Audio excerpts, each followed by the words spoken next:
My mind can be my worst enemy. I was laying in bed last night and I'd fallen asleep and I kept waking up.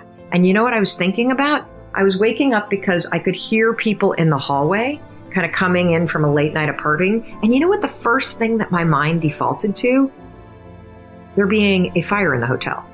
And I started having these visions of my daughter and I going down the stairwell and getting trapped. And then I had visions of us being on the balcony on this room and fire kind of engulfing. And what are we doing? Are we tying a rope? I mean, it's just insanity, absolute insanity. And I use the techniques that I teach you. I went 5, 4, 3, 2, 1. I am not thinking about this. And the thought disappeared because I constantly reset my mindset. And, you know, one of the reasons why I'm telling you this is if you are tired of feeling negative, if you feel often that your own thoughts are the things that trip you up in life, that you wish that your mind were more positive, I'm telling you that I'm the same way. Just because I teach this stuff, just because I study this, just because I do what I do for a living, doesn't make me immune to what it means to be human. And what it means to be human is that your brain and your body want you to survive.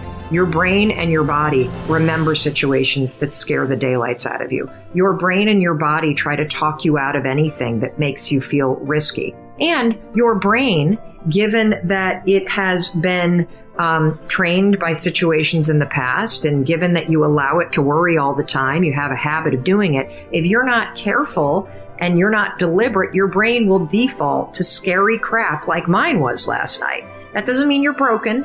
It means that your brain is thinking something that's broken, and it's time for you to reset your mindset and pull it back. If you're somebody that suffers from anxiety, first of all, here's what you need to know. It's not a disease. Period. It's not a disease. So here's what you need to understand. Anxiety always begins with a worry. Always.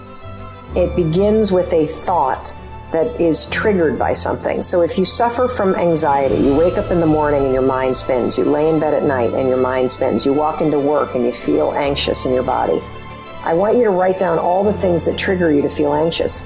Interestingly, another major trigger is being home or going home and that moment right before your partner walks in the door.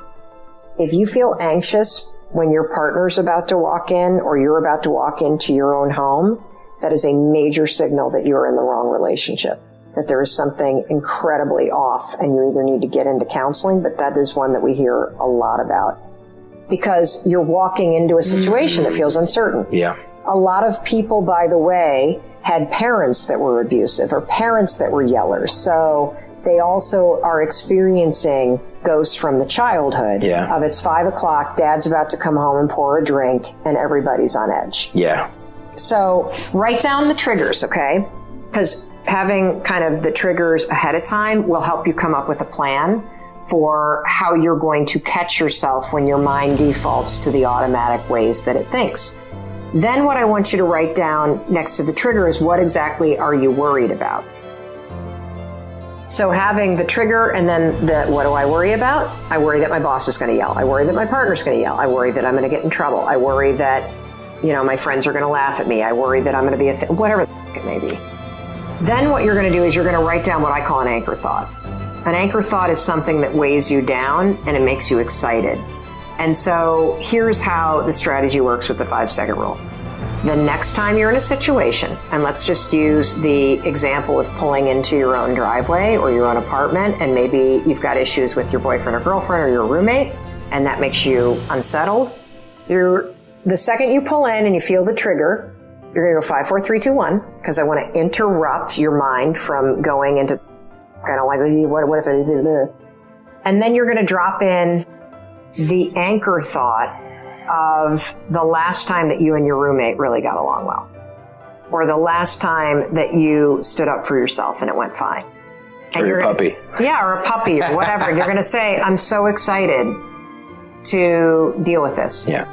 And then you're going to get out of your car, even though your body is going to feel a little unsettled and your mind's going to race. Go 5, 4, 3, 2, 1. If you start to be like, but what? And then walk in the door.